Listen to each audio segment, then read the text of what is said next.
Hey Chemsters, this is Mrs. Vandalay bringing you another edition of Chemster Video. This is for Chapter 1, Section 3, Elements and Compounds. This is a very basic overview of the periodic table, so it might be a good idea to get your periodic tables that you were given in class and get them out because it has their names on it, the element names, and kind of get a little more familiar with the organization of this periodic table. Don't worry, we'll spend a whole lot more time later on going in a lot more detail. So like I said, this is a brief overview of the periodic table. Okay, so first of all, you might recognize it is a table. There are rows and there are columns. So it says the periodic table is organized by elements by their chemical properties. And a man named Dmitry Mendeleev is the one that actually came up with this way to organize it, and he did it by their chemical properties. We have something called vertical columns. They are groups or families. So if you look at the periodic table right here in your notes, let's scroll back up again. They're already labeled. Here's group 1. This is the first vertical column, group 1, group 2. Group 3, group 4, all the way over here, group 13, group 14, all the way over to group 18. So there are 18 groups, and they're also called families. And why do you think they're called families? Because of their similar properties. I know I've had some of your siblings prior, and I say, oh, there is a resemblance between you and your brother, or between you and your sister.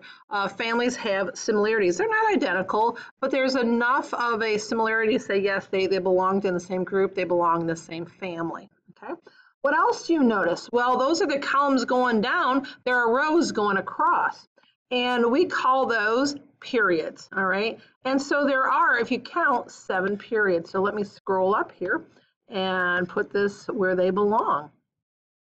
Okay, so here we go. We have 7 periods. So going across, hydrogen and helium are in period 1. Going across, lithium, beryllium, all the way through neon is in period 2. And you can just kind of see there's 3, 4, 5, 6, 7. Now, I want to look at down here. See this little area right here? What the heck are they? All right, we call them the rare earths, all right? And they belong right here after lanthanum and actinium. So we also have them in period 6 and period 7. So if you notice the atomic number, which we'll talk about in more detail later on, here goes 57, jumps down to 58, and it continues on to 71, and it repeats back to 72. So this is all in period 6, and thorium on over is all in period 7. Okay. What else do you notice? Well, they have other properties. So there is a key here, but I just want to make sure that you see that. So we have an area that are called metals. Let me throw that in here. So our metals, their metals are right here. So all these things in the pink are your metals. Now what I drew in, and you probably should do this too, I drew in what's called a staircase. You see this blue line I put in here? So go ahead and draw that line in yourself. And everything to the left of that staircase pretty much are considered metals. Now if you notice, hydrogen's over here, and it's truly not going to be, it's a non-metal. So that's an exception, it's colored differently. Those down here, these are the rare earth metals. So these are also metals, even though they're kind of separated. And you notice, we'll talk about these in a second, these are not colored pink, the boron, silicon, germanium, arsenic, antimony, tellurium. They have a special name. They're called metalloids. Sorry about that. So again, you may want to make note of these orangish colored elements here. These are your metalloids. They're on the staircase. And finally, we have something called nonmetals. And these nonmetals are located on to the right of the staircase. They're kind of colored in that bluish color. But also make note, do something about hydrogen over here. It's also a non-metal. It's kind of an exception. We'll talk about why hydrogen is so unique in so many ways, but it is truly a non-metal, and it's not a true metal. So that's why it's colored differently here. So make some kind of note of that. And so we also can look down here, and I'm going to keep this scroll down. So I scrolled down to this chart, but you can keep looking at your periodic table. So where are the metals on the periodic table? Well, what I tell you, they're on that left of the staircase. Okay. Where are your nonmetals? They are on the right of the staircase, except for hydrogen. Remember how we said hydrogen was over there? And where are your metalloids? They are on the staircase. So what are some examples of metals? Most of the elements are metals, so there's lots and lots and lots of examples of them. I just picked out two that you probably are fairly familiar with. You know that iron's a metal and aluminum's a metal, right? Hey, are they to the right, or excuse me, to the left of the staircase? Yes, it is. Notice that even though aluminum is on this staircase, it is not a metalloid. It is truly a metal, okay? And what are some properties of metal? Well, think of that sample of iron. Think of it as a sample of aluminum. What does it look like? Well, I think we talked about some of this earlier when we talked about magnesium. It was shiny, silvery colored. Only two metals are not, your gold and your copper. Now, there's different variations of the silver color. Some are more whitish, some are more grayish, but it's still in that silver family. Gold and copper are not. They conduct electricity, they conduct heat. That's why we have wires made out of aluminum. That's why we have pots and pans made out of metals, okay? Malleable, we said, are bendable, they're flexible, and those are typical properties of metals. So what about nonmetals? I just picked, two common examples. We have hydrogen, carbon, oxygen. I guess I had three examples. And so what do you know about them? Is hydrogen shiny? No. Is it silvery color? No, it's actually colorless, all right? Does hydrogen conduct? No. Is it malleable? No, they're fairly brittle, all right? So those are some examples. I wrote there the colors, though, are colorless. Your gases are going to be colorless for the most part, a few that are not. But there are other colors, like carbon is charcoal, it's black. Sulfur is yellow. Phosphorus can be red or white. But no non-metal is going to be a silver color. So if it's silvery color or copper gold, you know it's a metal. If it's not that color, it's going to be your non-metal. But there is this thing called a metalloid. What is a metalloid? Some examples I wrote were boron and silicon. I'm not really sure if you are very familiar with any of those metalloids, so it really doesn't make a difference which ones I picked. But more importantly, the properties. Notice what happens. They can be shiny or they can be dull. All right, so silicon, for example, is very shiny. All right, some of the other ones are not. Silicon is also silvery color. Others are not silvery color. Some conduct, others don't. Some are brittle, some are malleable. So there's no clear-cut property, or you could say they're properties of both. So going back to silicon, silicon is shiny, silicon is silvery, but it does not conduct, or sorry, it does conduct electricity, excuse me, but it's very, very brittle. Okay, so if you hit a silicon sample with a hammer, it will shatter in a million pieces. It will not just bend. So metalloids will have properties of both. Let's go on to the next page. So I still hope you have your periodic table out that I asked you to earlier. We're going to look at it again. And we've already defined what elements are. They're the simplest form of matter. They have a unique set of properties. You cannot subdivide them and still retain their properties. So I think the elements are really interesting, and I'm interested in finding out where they're from. I like to know how their names came about, and really the history of how this has evolved, I think, is very fascinating. The earliest chemists were called alchemists, and they were cheaters and swindlers. They were trying to make gold so they could make a lot of money, and they didn't want people to know how they were making gold. Well, folks, they were not making gold, they're making brass, okay? But they had certain recipes that they kept secret, so they used secret symbols for all this stuff. So the secret symbol for gold, because that's what they were trying to make, was a circle with a dot in the middle of it, like perfection, like the sun. Another one that was very valuable was silver. Oops.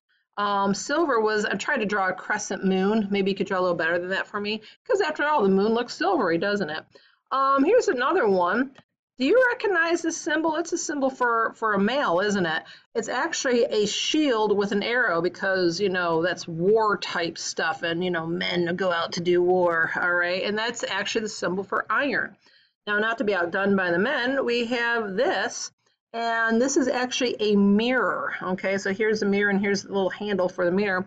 And that was actually a symbol for copper because it was as shiny as the Cypress seas is what they compared copper to, which meant you could look at yourself in the mirror with that.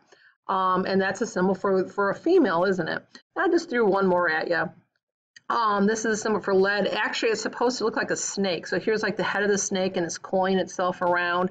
And snakes are very slow moving, very lethargic, apparently is what they did. And that's why they called it lead. Okay, so those symbols are being used to represent the elements. It wasn't until the late 1700s where a chemist named Jan Jacob Berzelius said, these symbols are silly. I don't understand these symbols. I don't want to have to try to, muddle through this. I don't want to be a mystery. So he was the one that first started using the first letter, the first two letters of the name. So for example, we have hydrogen and we have helium. Okay, so if the H has already been used up, then you go to HE. So here we have carbon, but look at all the other ones. We have calcium and chlorine and chromium and copper. So once the first letter was used and you still want to have a C, then you start using the first two letters. Notice in these cases, the first letter is always capitalized and the second letter is always in lowercase. Oh, here's a couple more. Here's sodium, or nitrogen and sodium. I could throw nickel too if you want, as just examples of the first letter or the first two letters. So elements can be named for people. I just threw a few up here. ES is towards the bottom. If you look at it, it is number 99, and that's Einsteinium, obviously named after Einstein. The next one is meitnerium. That's element 109, and that's one of my favorites. That's named after Lisa Meitner, who actually proved Einstein's theory of relativity, the E equals mc squared. She found how to conduct an experiment to actually prove that that relationship truly exists. Cm is curium, named after Marie Curie. And NO is element 102, named after Alfred Nobel of the Nobel Prizes. Okay, he actually discovered dynamite and gave all of his proceeds to form all those different prizes. Therefore, other ones are named for places. I put some together. So FR is francium, named after France. PO is polonium, named after Poland. GE is germanium, named after Germany. AM is named after Americium, which is America. I threw in some over here. We have uranium, Neptune, or neptunium and plutonium, named after our planets. I could throw in a couple others like Californium and Berkeleyium, which is the university in California that a lot of these elements, the man-made elements, are made. And then I put in three more. This is yttrium, and then erbium and ytterbium. And they're all named after the exact same place in Sweden, and that's the only place on Earth you can find those three elements. I thought that's kind of interesting. Other ones are named after properties. Iodine is named after the Greek word iodos, which means violet, so it's violet in color. Cobalt is named after a German word, which means little devil. The reason why they call it little devil is very difficult to separate out from nickel. So, if you have a sample of, quote, pure nickel, it may or may not have some cobalt in it because it's so difficult to isolate it. Radium is down here. It's element number 88. It's named because it's radioactive. How's that? And this one I threw in here is technetium, this element number 43. It was one of the first man-made elements made, and that's why it's called technetium. All right, they made it in the lab. Greek or Latin names, some of those that well, how come sodium is Na? Well, it's from its Latin word for like natrium. Fe is ferric or ferrium, and that's what your iron is. Au is auric, and that is your gold. As a little side note here, have you ever seen the movie Goldfinger by James Bond? The guy's name was Auric. Ag is Argentinium, I think it's Argentinium, and that is Argentium, there we go, and that's your silver, okay? And I think that's the end of this thing. I should put one more that really didn't, maybe it goes under people. One of my favorite elements, let's put it under people. Let's put it right here. So here is vanadium, named after the Norse goddess of beauty, and maybe you could figure out why it is my favorite element. After all, my name is Mrs. Vandewally. So that's it. Hope that helps. We are done with the Chapter 1 notes, and we'll see you later. Don't wait to be great.